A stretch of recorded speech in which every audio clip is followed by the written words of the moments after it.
So I would like now to welcome my final guest here today into the Navigant Credit Union Broadcast Center. He's been here before. Hello. Dwayne Keys, welcome Hello, back. everyone. He's back. Yes. Well, I appreciate it. You've been up to so much. And this week was a busy week with the South Providence Neighborhood Association because you released the report, the Broad Street report. That is correct. So along with our meeting came the official results of the feedback that was given at the community conversation back on March 11th. So the May 13th meeting was really to recap and look at the 4 questions that were asked, as well as where do we go from here now that we have that information. And so it was a lively discussion to talk about those 4 questions. The most prominent one was St. Joseph's Hospital. Yes, it was. Yes. So let's go through, because I have my little notes here, and I want to ask you a little bit about that. You asked first that broad, overarching question, and how many folks participated in May?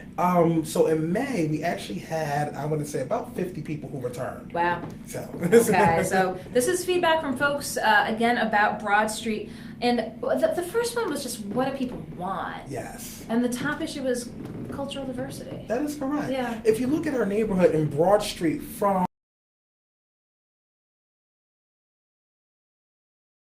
of people, different races, ethnicities, backgrounds, ages, languages, cultures. You know, we have a huge immigrant population. So we want to make sure that that is always at the forefront of who we are as the South Side. Obviously, we have our different neighborhoods within the greater South Side, but that was the number one area that stood out, was that we want to make sure that's celebrated and that's always at the forefront when we can talk about Broad Street. And you did ask the questions about St. Joseph's Hospital. Now let's backtrack a little bit here, because it's been a few months now since former Mayor Joseph Paolino had announced that he had first bought the facility and then had a community meeting that drew a lot of opposition that day. And it's been fairly quiet publicly since then. But you did this report to get feedback from folks, and you know, one of the questions was the concern that folks had about it. And their concern was what? That South Providence was a dumping ground for what the rest of the city doesn't So want. that was one of the questions that came out. I believe that, and that caused some contention with some of the residents when they had to recap of the question back in May, because one person, at least at that meeting, said that they felt as though we were being used as a dumping ground. I wasn't surprised by that comment, because that comment's been used by many of my own direct neighbors in prior conversations. The issue that I said we need to get to the bottom of is, why do people feel that way? Why do they feel as though that we're a dumping ground? What is occurring or what is not occurring that when people look at our neighborhood, that is the impression that they have? And some people thought it shouldn't be used. We shouldn't be saying we're a dumping ground. We shouldn't even use that term at all. But for me, I'm not going to deny our residents That their people truth. have said it, yes. That's their truth, Yes. and I need to acknowledge and recognize that's their truth, but then I want to get to the bottom of what is it about that term that makes them feel that way, so then we can get to the real true root issues and address them and resolve them. So do you think you did get those answers from folks? I think this was the start of it. This is just, I like to say, call it peeling an onion. I'm just peeling the surface. So I'm just I'm just peeling more and more. And I think we just need to continue on with diving more into these conversations that are going to be uncomfortable. Yeah. But we need to get to the root of the issue. Why does the South Side feel as though that it's not a full, equal participant and partner in the city's success and the city as a whole? One of those other questions, which was third on it, was that outsiders are making decisions about our neighborhood. So we're not engaged in the conversation. And I think that's also to the root of it. So it's not only that we feel as though that some of the stuff that other neighborhoods may not want to deal with, or they're not doing their part, or for some reason we just seem to be the source of everyone when they're looking at space or property or something, but it's like all the other neighborhoods aren't dealing with the same scenario, or at least not at the length that we are, and that's an equitable issue, that's an equality issue. Do you have, I mean, you know, one of the questions was, you know, what folks think would be the best and highest use of St. Joseph Hospital. Yes. And it was, housing was up there. Now, this was housing. So talk to us a little bit about the housing needs of the neighborhood. Absolutely, because when you dive more further into those results in that report, which is actually available online in the city's planning development's website, so we circulate it, but it's also available online. And we'll have the link if you're watching this after the fact. If it's live, you can't get the link right now. It's on my phone. But basically they broke down the category of housing, and the number one top, which was 33%, was mixed use. So yes, they do want housing, but they don't want it for one particular purpose. Then one area was mixed use. The second one was affordable, and that also causes some contention. What do you mean when you say affordable? Yeah. Affordable to whom? The third area, people didn't really have a preference. And it wasn't so much that they didn't have a preference as to what they want, but they knew what they did not want it to be. And they didn't want to be a full-scale homeless temporary shelter. That was very clear. The second area where they talked about was social services, but then again, we had to dive further into what do you mean social services? What's under the umbrella? The number one was youth. They wanted to have things for children, for young adults, whether that was going to be any type of recreational center, if that's going to be any type of programs or activities for youth. That was the first number one thing that was on there. The second one was professional services, so legal services, health clinic. That was the second one. And then the third one that came afterwards was supportive services, but like drug treatment, domestic violence. So it was very specific as to what services what they wanted. Yep. But the one thing that did not come up was homeless shelter.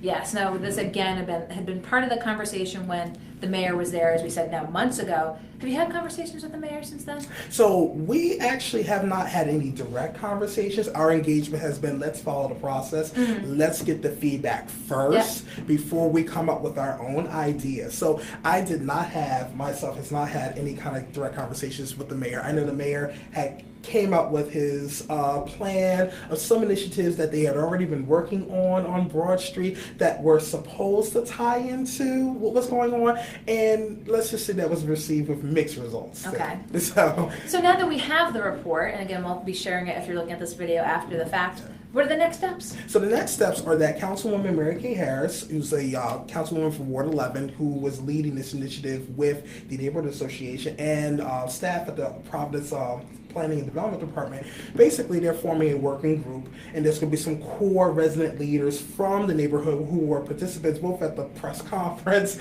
as well as the conversations, who are going to meet with Mr. Paolino so we can formally present this feedback. But then let's come up with an actual working plan that has a concrete set of ideas as to what the property use can be that satisfies both our needs, what we would like to see in the neighborhood, and also him, what he is envisioning for the property as well. That is the next step, and obviously we have so much going on in the city, that's why it's been a little delayed, but we're working on it. You wear many hats, and that was my next question. This Broad Street report is just one piece of the SPNA of what is going on.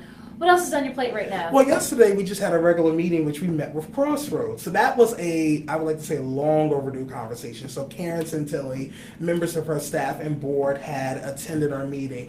And we had a very good conversation, a start of a dialogue that was long overdue.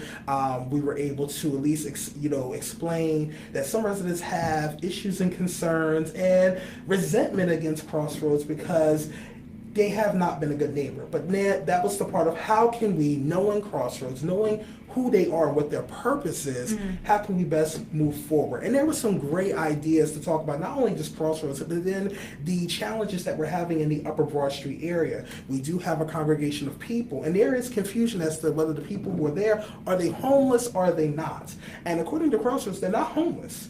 So we basically have people who are hanging out and engaging in illegal activity. How do we address that? How do we go about that? How do we not criminalize the people? Because what we want to do is we want to get down to what is the real issue and their concern. At the same time, we want to have residents who are safe, who can be able to walk to and from around the neighborhood without any potential harm being done to them. So how was the conversation? What was the feedback you got from the folks at Crossroads? So the feedback from them, they had an excellent presentation about who they were and what their business was. I think that was very important to talk about, their properties that they had, the types of services that they do. And I thought that their engagement in terms of presenting the information went very well. Now, the receiving point was very mixed. Okay. Residents, many of our residents were questioning the results, the outcome. This sounds good, this sounds nice, but what is it really getting to the root of the problem? Is it really eradicating poverty and eliminating homelessness? Yeah. And there were quite a couple of comments and quite a number of challenges that were made. Even myself, I found that there are so many things that they're trying to do where they're having social ills and in terms of Upper Broad Street and working with the police and they're working with this organization, that organization.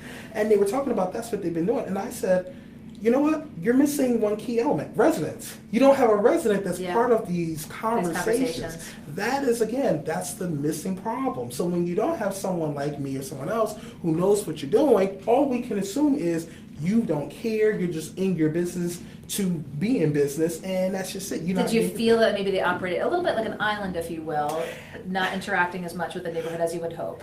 Over the years, I think this was the start, and it's just going to be with time that we have to get over that and being consistent. Yeah. But there were some takeaways. So obviously, we're talking about takeaways that we can work with together. There's some things that the neighborhood needs to be on point to address itself. There's the Fernandez Liquors. There's the liquor store that opens up at 6 o'clock in the morning, 6 o'clock, 6:30 in the morning. And from what I've heard, there's rumors that the owner allows these people who get out of the homeless shelter or congregate there, allow them to get on credit. So they buy their liquor on credit and they're publicly intoxicated all day. So we now need to look at how do we address this issue? We need to go to the board of the licensing board. We need to look at the issues that allow them to do this. And what obligation do they have from a legal level in terms of doing that? So we have to be smart about addressing that particular issue. Another thing that Crossroads agreed, they said, is that they need to have a representative at our meetings every month. They need to be physically present. They need to be directly there all the times and be engaged. And I think that's going to start a precedent, not just with them, but with these other organizations that have had some challenges. How do we get them not just to the table, but they are neighbors, participating neighbors. And speaking of participating neighbors and potential participating neighbors, what's going on with the hotel? Oh, so the next follow-up, again. I'm just going down the list here. So basically, after we had that meeting, the next step is that Councilwoman Harris and I need to follow up directly with the hotel to make sure that they receive what they need in terms of the first source hiring. We were very clear, we need to make sure that our residents are participating employees or participating applicants. So and for folks who don't know where this is going to be located or could be located, yes. can you let folks So know? basically the address is 375 Pine Street. So if you know the corner of West Franklin Street, some people know it as Service Road number 7 or 8 and Pine Street. That corner, the parking lot, empty parking lot next to Crossroads, that is where a 5-story 90-room hotel, extended stay hotel, Holiday Inn, will be based at. Okay, so you want to make sure that there's first source hiring. We also want to make sure that we know who you are. That's one of the issues that we've said, is that we have businesses, organizations, people that are moving in. These organizations, they're buying up the land. We don't know what's happening. So it's part of, we want to know who you are. Like literally faces, names, and getting to know them. Yeah. And then also what impact it's going to be. You're going to have a 90-room hotel. Obviously, there's going to be a lot of people. What impact is that going to have on traffic, parking? Obviously, what noise is going to impact. I mean, there's a lot of these things in terms of quality of life. And that was one of the questions also. We want to have an excellent quality of life and a place for visitors to come, but we don't want to have it at a negative, adverse impact. We want to have it where there is a balance. So it's all about, can we just be engaged? Can we know what's going on? And then also, can you ask our opinion? Yes. So gosh, with Crossroads Hotel, what have I missed? Well, we talked about the Rip the Bus shelter as part of Crossroads. So we're also dealing with that particular scenario. There's the Barbara Jordan. The next meeting, or at least the next series of meetings, we're going to be addressing are the abandoned properties issues. Okay. We really need to get down to the root of that problem, because what we've seen is that a lot of the persons who have congregated on the Rip the Bus shelter are now going into those properties, Barbara Jordan, which now are abandoned, they're vacant.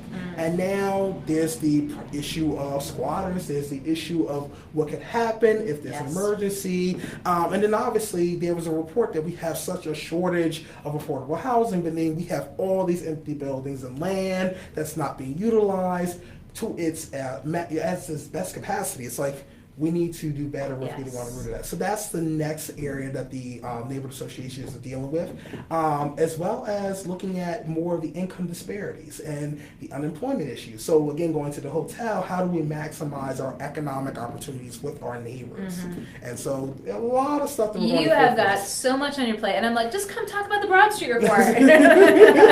I knew there was going to be a lot more. I see you active all the time. The South Providence Neighborhood Association, the SPNA. Yes. And I know I asked you last time, I was like, when are you going to run? Because actually just had that question asked of me the day before, and I think we settled on 2022. You know, we said Councilwoman Harris would like to do one term, and, you know, make sure that from a City Hall perspective, a number of things are settled in. And at the same time, I would like to make sure some things are settled with the neighborhood association. And so there's an easy transition. Okay. And so we can have this focus. We're all devoted to South Providence, and particularly Upper South Providence and Ward 11, and we're definitely going to make sure that the progress that we're initiating continues for a very long time. And what do you think? So, you know, you've got Mayor Kay Harris there, but total shakeups in City Hall. We've got Luisa Ponte stepping down as president.